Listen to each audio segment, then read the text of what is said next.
प्रदेश में कभी वो दौर था जब माफिया और बाहुबली नेताओं का दबदबा पूरे प्रदेश में महसूस किया जाता था।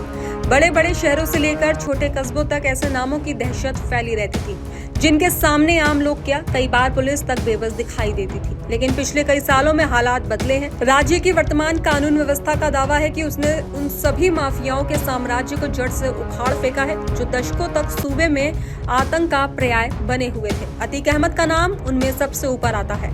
लेकिन इसी माहौल के बीच अब एक ऐसा वीडियो सामने आया है जिसने एक बार फिर से सवाल खड़े कर दिए हैं कि क्या माफिया या उनके परिवार का प्रभाव पूरी तरह खत्म हो गया है, या उसकी बची कुची चिंगारी अब भी कहीं कहीं भड़क उठती है। एक वायरल वीडियो ने सोशल मीडिया को हरकत में ला दिया है और देखते ही देखते पूरा मामला गर्म हो गया है। दरअसल ये वीडियो किसी और का नहीं बल्कि अतीक अहमद के सबसे छोटे बेटे अबान अहमद का है। लेकिन उसके वीडियो तक पहुंचने से पहले ये समझना जरूरी है कि अतीक अहमद और उसके पूरे गैंग के साथ क्या क्या हुआ। योगी आदित्यनाथ ने विधानसभा में वो बयान दिया था जो बाद में पूरी यूपी राजनीति का टर्निंग पॉइंट बन गया। उन्होंने कहा था कि जिन माफियाओं को आप संरक्षण देते हैं, हम उन्हें मिट्टी में मिला देंगे। इस बयान का असर केवल शब्दों में नहीं रहा, बल्कि उसके बाद कार्रवाई की रफ्तार और कड़ाई दोनों बढ़ गई। अतीक अहमद का पुराना नेटवर्क टूटता गया। उसका बड़ा बेटा जेल में, दूसरा बेटा जेल में, तीसरा एनकाउंटर में मारा गया और खुद अतीक व उसका भाई अशरफ पुलिस कस्टडी में मीडिया के सामने गोली मारकर खत्म कर दिए गए। ये दोहरी हत्या पूरे देश में चर्चा का विषय बनी, क्योंकि ये पुलिस हिरासत में मीडिया के सामने हुई थी और अभी भी कई सवाल इस केस को घेरे हुए हैं। इसके बाद अतीक की पत्नी शाइस्ता परवीन भूमिगत हो गई और आज तक उसका कोई सुराग नहीं मिला। उसके करीबी गुड्डू मुस्लिम के बारे में कई दावे सामने आए हैं। कुछ रिपोर्ट्स कहती है कि वो देश से बाहर भाग चुका है, जबकि कई लोगों का कहना है कि वो देश में ही कहीं छुपा हुआ है। कुल मिलाकर अतीक का साम्राज्य लगभग ध्वस्त हो चुका है। उसके परिवार का ज्यादातर हिस्सा जेल में या फरार है। इसी पृष्ठभूमि में अब एक वीडियो सामने आता है जिसमें लाल टी शर्ट पहने हुए एक युवक शादी में दिख रहा है।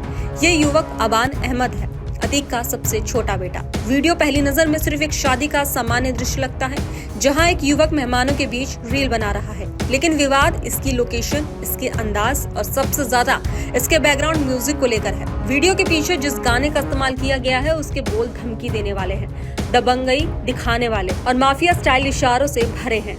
हम दिल भी रखते हैं और असल भी। सामने वाले को क्या मिलेगा उसकी औकात बताएगी। हम सामने से वार करते हैं तूफान, और हम जब भी आते हैं, और इसके आगे और भी भड़काऊ पंक्तियां हैं जिन्हें लेकर विवाद और भी ज्यादा बढ़ा। तो वहीं यही कारण है कि जैसे ये वीडियो सोशल मीडिया पर वायरल हुआ, लोगों ने सवाल उठाना शुरू कर दिया कि क्या माफिया का बेटा फिर से दबंगई का संदेश देना चाहता है? क्या जानबूझकर किया गया है ये? क्या इस वीडियो को धमकी के तौर पर देखा जाए? खास बात ये है कि ये वीडियो हमजा नाम की एक इंस्टाग्राम आईडी से पोस्ट हुआ और उसके कुछ ही घंटों में ये वायरल होने लगा। अतीक अहमद, अबान अहमद, प्रयागराज वीडियो जैसे हैशटैग ट्रेंड करने लगे। तो वहीं सोशल मीडिया पर कई लोगों का कहना है कि ये वीडियो सिर्फ एक रील नहीं बल्कि संदेश है उन लोगों के लिए जो कभी अतीक के विरोधी थे। इसी वायरल वीडियो के बाद प्रयागराज पुलिस हरकत में आई और आईएएस आदित्य सिंह की शिकायत पर अबान अहमद, वीडियो पोस्ट करने वाले यूजर और कुछ अन्य अज्ञात लोगों के खिलाफ केस दर्ज कर लिया गया।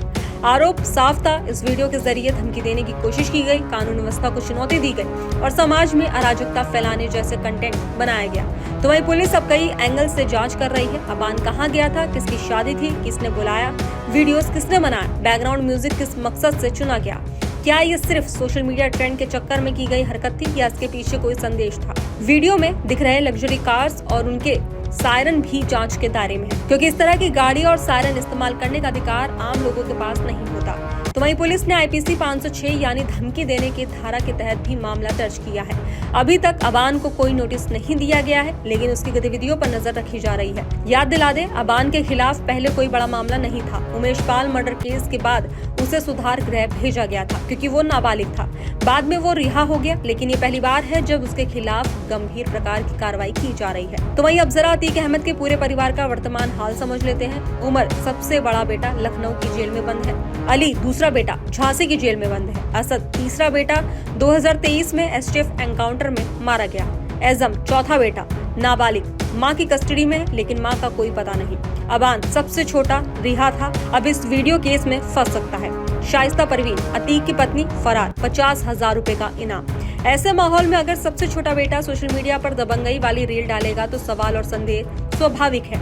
आज सोशल मीडिया पर आम लोगों द्वारा इस तरह की रीलें बनाना फैशन हो गया है, लेकिन जिस व्यक्ति का परिवार राज्य की सबसे बड़ी एक्शन लिस्ट में शामिल रहा हो, उसके वीडियो का इम्पैक्ट सामान्य नहीं माना जा सकता। यही वजह है कि पुलिस ने इसे गंभीरता से लिया है और कहा है कि कानून का उल्लंघन पाया गया तो सख्त से सख्त कार्रवाई की जाएगी। तो वहीं अतीक के साम्राज्य के लगभग खत्म हो जाने के बाद अब उसके सबसे छोटे बेटे की ये रील सवाल खड़े करती है। क्या ये सिर्फ एक बचकानी शरारत है, एक अनजाना ट्रेंड, या फिर ये उस मानसिकता का संकेत है जो अभी भी परिवार में कहीं न कहीं जिंदा है? पुलिस, प्रशासन और जनता सभी इन सवालों के जवाब तलाश रहे हैं। आने वाले समय में बताएगा कि अबान अहमद के लिए ये वीडियो एक बड़ी मुसीबत बनता है या फिर सिर्फ एक सोशल मीडिया विवाद साबित होकर खत्म हो जाएगा।